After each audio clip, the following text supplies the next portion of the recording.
नमस्कार, मैं इस वक्त दादनगर भाकपा मार्ग कार्यालय में हूं। आज हमारे साथ में बात करने के लिए आयशा के छात्र हैं और हम इनसे बात करेंगे और इनसे जानेंगे कि जिस तरह से जो छात्रों का जो अभी हालात है, इस तमाम चीज़ों पर हम बात करने की कोशिश करते हैं। पहले हम परिचय देते हैं अपना परिचय। मेरा नाम दीपंकर हुआ और हम छात्र संगठन आयशा के सह सचिव हैं बिहार के।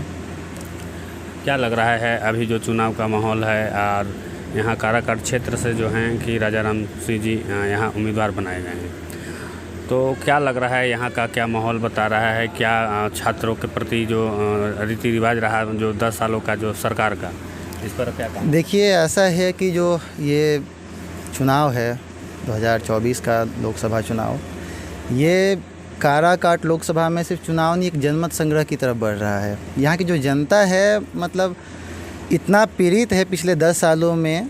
यहाँ के जो भाजपा के उम्मीदवार रह चुके, अब 10 सालों में जो वो कुछ किए हुए हैं, यहाँ की छात्र, नौजवान, महिलाएं, मजदूर, सभी लोग पूरा परेशान हैं।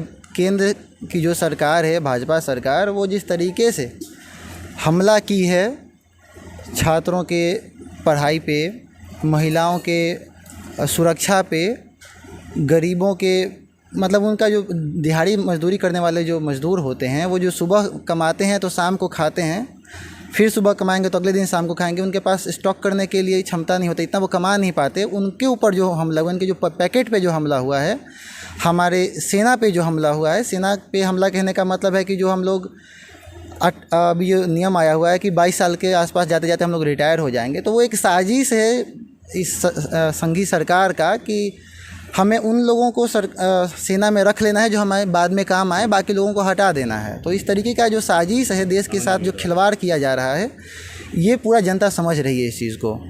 कैसे नई शिक्षा नीति 2020 लाने के बाद शिक्षा से बेदखल करने का काम किया जा रहा है, शिक्षा को कितना महंगा किया जा रहा है, ये सारी चीज़ें एकदम जनता समझ चुकी है इस चीज़ को कि हमें मोदी को हटाना है, भाजपा को हटाना है। बिना भाजपा को हटाए हमारा देश सुरक्षित नहीं हो सकता है। हमारा जो देश है मतलब इतना बड़ा लोकतांत्रिक देश है और लोकतंत्र का जनक कहा जाता है सबसे, और इस देश में लोकतंत्र को ख़त्म किया जा रहा है। पूरी मतलब फांसीवाद जिसको कहते हैं, पूरा एकदम लागू हो, चरम सीमा पे जा रहा है। तो ये हम कह रहे हैं कि पूरा जनता, सिर्फ काराकाट का ही नहीं, पूरा देश का जनता इस चीज़ को समझ चुका है और लहर है। आप जहाँ भी जाइए वहाँ आपको यही मिलेगा कि मोदी सरकार ने किया ही क्या है। वो बस एक धार्मिक चीज़ों को लेके दूसरे का शिकायत करके, भारत पाकिस्तान, भारत चीन, हिंदू मुसलमान करके वो लोग वोट लेना चाहेंगे। वो कभी ये नहीं कह सकते हैं कि हाँ, हम शिक्षा के क्षेत्र में ये काम किया है, हम युवाओं को रोज़गार दिए हैं या युवाओं को रोज़गार देने के लिए कुछ काम कर रहे हैं। उनके पास इसका कोई रोड मैप ना है और ना वो बनाना चाहते हैं। डंका बज रहा है ना मोदी जी का पूरे देश भर में? नहीं नहीं नहीं नहीं नहीं, मोदी जी का कोई डंका नहीं बज रहा है। हाँ, ऐसा ज़रूर है कि कुछ गिने चुने लोग हैं जो पैसे पे काम करते हैं।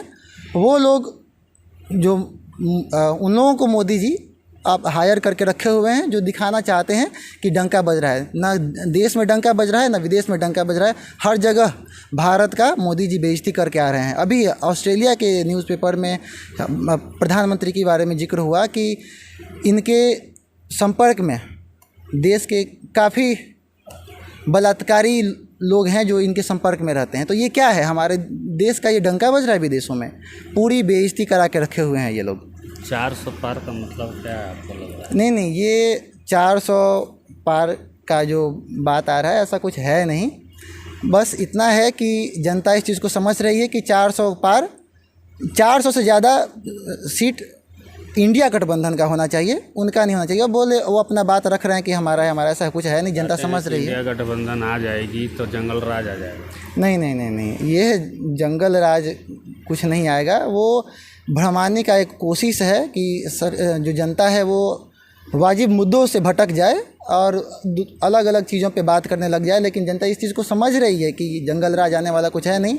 हम जब हमारे यहाँ के जो रोज़गार पे जो हमला हुआ है, शिक्षा पे हमला हुआ है, महिलाओं की सुरक्षा पे हमला हुआ है, तो इन सब चीज़ों के ख़त्म होने की वजह से जो जंगल राज है, तो इससे बड़ा जंगल राज दूसरा क्या हो सकता है। इसको ख़त्म करना है हमको जंगल ख़त्म करके और बागवानी बनाना है, उसको व्यवस्थित करना है हर चीज़ों को। तो इसके लिए भाजपा को हटाना बहुत ज़रूरी है और जनता समझ रही है। पूरे यहाँ जो हमारे प्रत्याशी हैं राजा राम जी, इनका जीतने का मतलब सिर्फ इस लोकसभा की जनता की जीत नहीं है, ये पूरे देश की जीत है, इंडिया की जीत है, पूरे देश के किसानों की जीत है, पूरे देश के छात्र नौजवानों की जीत है।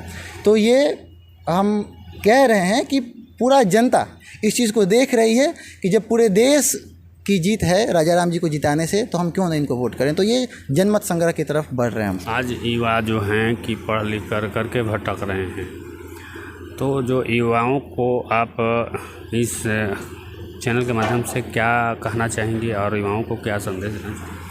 नहीं, मैं आपके चैनल के माध्यम से उन युवाओं को ये कहना चाहूँगा कि जिस तरीके से भारत में बेरोज़गारी चरम सीमा पे है, और अभी जो चुनाव के पहले जो मैनिफेस्टो जारी हुआ सभी पार्टियों का, तो आप उसमें देखिए कि मोदी जी देश के लिए क्या कर रहे हैं, युवाओं के लिए क्या कर रहे हैं, शिक्षा के क्षेत्र में क्या कर रहे हैं। और आप उसको देखने के बाद जाहिर सी बात है कि सारे लोगों का ध्यान इंडिया गठबंधन की तरफ ही आएगा और वो सारे लोग इंडिया गठबंधन को ही वोट करेंगे। तो मैं ये अपील करता हूँ पूरे छात्र नौजवानों से, जनता से, कि वो एक बार मैनिफेस्टो को देख लें। और वैसे तो हमारे राजा राम जी जो हैं वो कोई बरसाती मेढक की तरह नहीं है, जो बाकी जो पार्टी वाले हैं कि आ गए चुनाव है तो अभी देख ही रहे हैं बाकी जो दल के लोग हैं कैसे 5 दिन पहले शुरू हो गए कि चुनाव है तो अपना आके नाम करने लगा। जबकि हमारे नेता मतलब पूरा उनका उम्र गुजर चुका है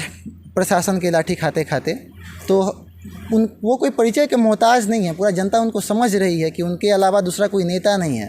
सारे के सारे लोग बस एक उनका धंधा है, चंदा धंधा का, जो अब तो सब जनता इसको समझ रही है कि वोट करना है मतलब राजा राम जी को ही वोट करना है। चलिए, तो ये थे हमारे साथ में ऐसा के कार्यकर्ता जो अपनी बात को रख रहे थे। जैसा कि आप जानते हैं कि राजा राम यहाँ के एक ज़मीनी नेता हैं और ये इन्हें लोकसभा में इस बार अवसर दिया गया है महागठबंधन की ओर से। और इसी बीच में यहाँ पर जो काराकाट क्षेत्र से उपेंद्र कुशवाहा, पवन सिंह और MIM से हैं प्रियंका चौधरी, ये तमाम यहाँ पर प्रत्याशी हैं। तो आने वाला समय में देखना है कि यहाँ किसे भारी जीत मिल सकती है। धन्यवाद।